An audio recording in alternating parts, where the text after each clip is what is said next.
Ortiz gets to him now. Oh, straight left hand. This hurt, guys. Gets clipped.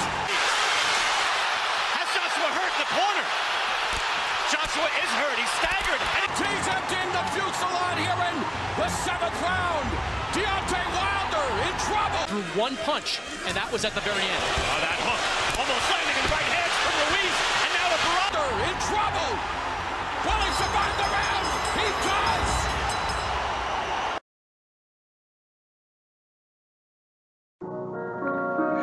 Yo. CTB. It's Chin Tuck Boxing. I'm your boy Jay Slay. Say what up to him, man. What's up, everybody? Remember to like, subscribe, hit the notification button, comment. Let's keep this channel growing. You know why? Because we love boxing and you love boxing. Most definitely. This is the place where the fight fans come to get the delicious entrees of boxing knowledge. What's on the menu for them today, bro? Let's give a recap of the fight this weekend, man, and let's talk about the future for Andy Ruiz. Let's serve him up, man. Let's talk about it. It was a great fight weekend, man. Andy Ruiz looked kind of suspicious, kind of, I don't know, kind of nervous, I guess you can call it. Nervous energy, maybe. Or maybe early on he tried too hard to implement what he learned in camp. But it was some mistakes being made in that fight. So let's chop it up real quick, man. What was your overall grade of Andy's performance?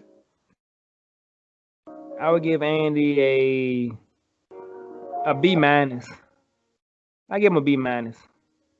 I thought that like you said, he looked a little shaky earlier, but I would say some of that had to do with maybe some ring rust because he had been out the ring for a while, and also I thought having a new trainer and trying new stuff that you're not used to, and sometimes your memory as far as how what you used to doing, come back into play. So your muscle memory is trying to do one thing, but your mind is trying to do another thing because you're being taught something different that you never done before. So I guess he had to kind of trust and believe in what Eddie Reynoso had been teaching him for the last 3 or 4 months. And as you saw as the fight went along, he started to get more comfortable and he started to calm down. And but I thought he did overall a good job, especially from round 7 and up. I still thought defensively he was really irresponsible, and in the heavyweight division that can be very dangerous. Yeah, I agree with you, man. Like you said early on, I kind of attribute it to learning new techniques and trying to do new techniques.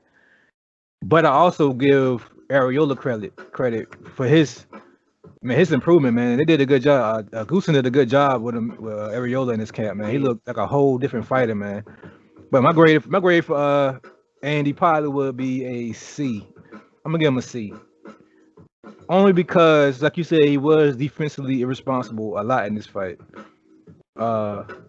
He was, to be honest, if Arreola was another heavyweight, like a top tier heavyweight, half the stuff that Andy was doing in there, it wouldn't have worked. He kept that 1-2-3 combination pretty much on lock and key. That was his go-to every time Arreola got close to him.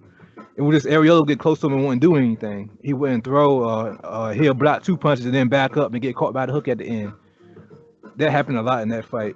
So I don't see that working on a Tyson Fury or a Wilder or a Ortiz or a Fury. I don't see that 1-2-3 working. Also, I would have to say he won't be able to fight on the outside like he did against Arreola. His arms are too short and he's too short to box on the outside the way he did with Arreola. Arreola just didn't have another game plan. His game plan was, I'm gonna counter him. I'm gonna try to time him coming in because he had to do something with Andy's hand speed. So time and beat speed all day. That fly your camera. But yeah, time and beat speed, man. So his whole game plan was to time Andy coming in and catch him with the right hand, and he did it early. But I think he did it too early, and that kind of threw Arreola off his game plan a little bit.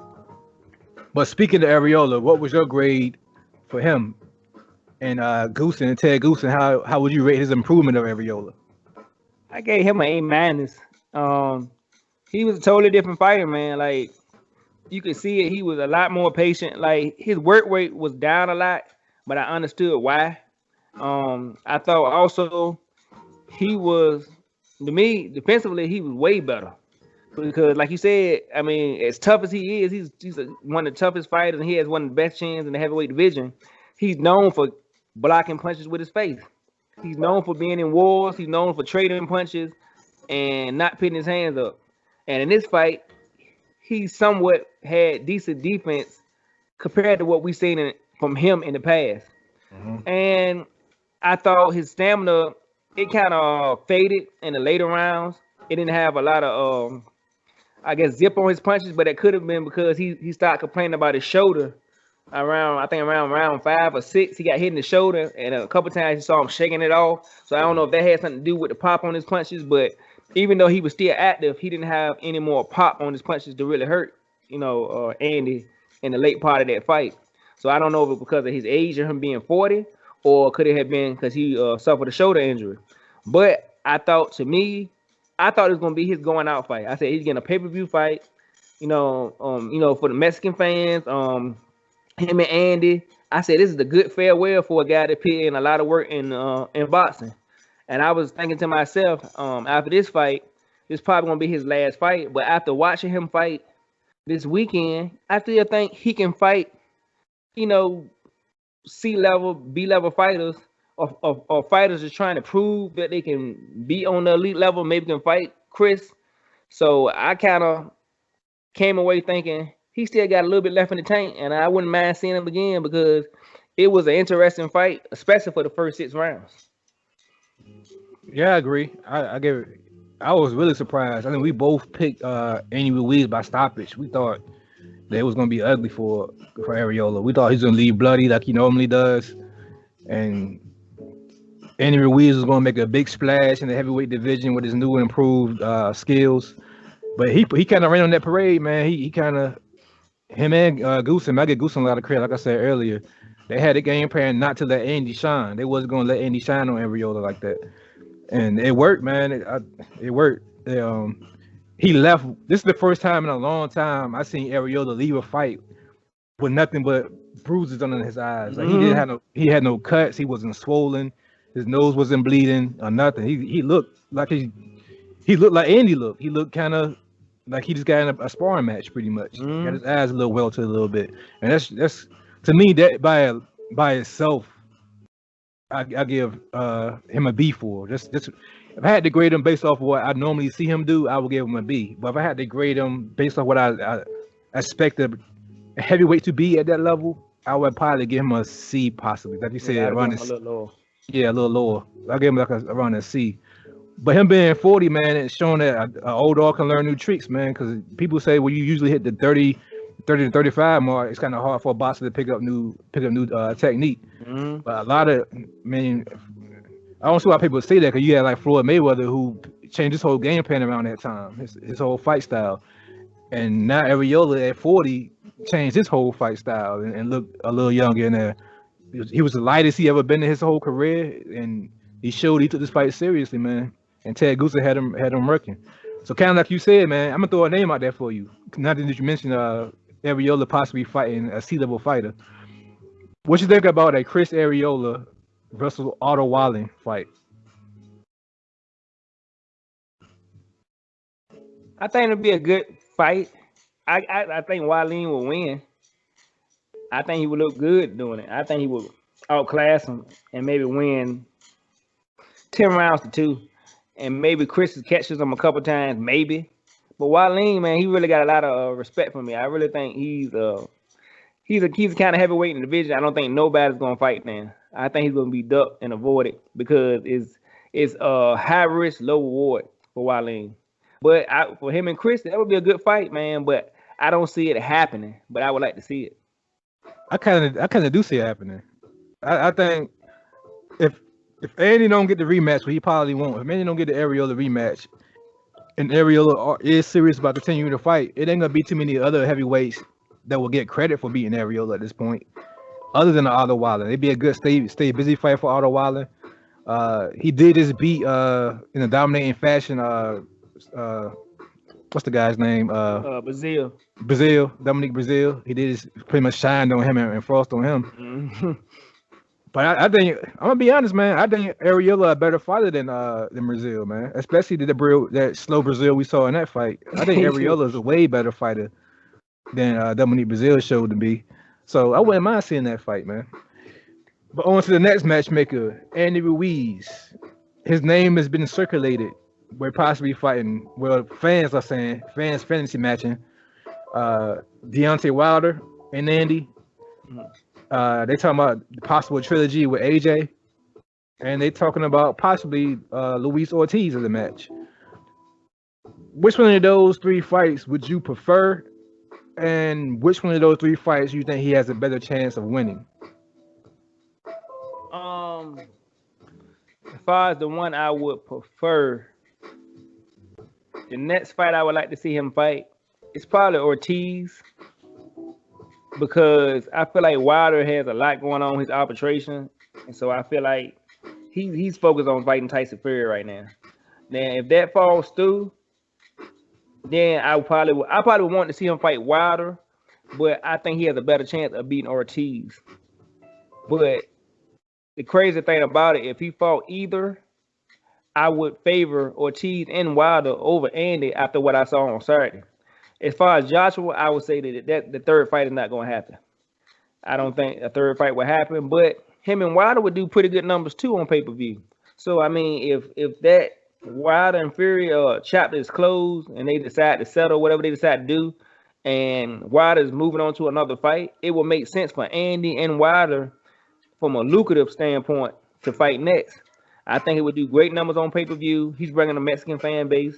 Wilder has been on pay-per-view 3 times, and he's done good numbers. He showed that he can sell. So I would think it would be a huge fight, and then that winner will pretty much be setting himself up to be the guy to fight either Fury or Joshua next. So that's what I would take. But I wouldn't mind seeing him fight Ortiz either. That would be a very exciting and intriguing fight to me also. Yeah, I wouldn't want to see him.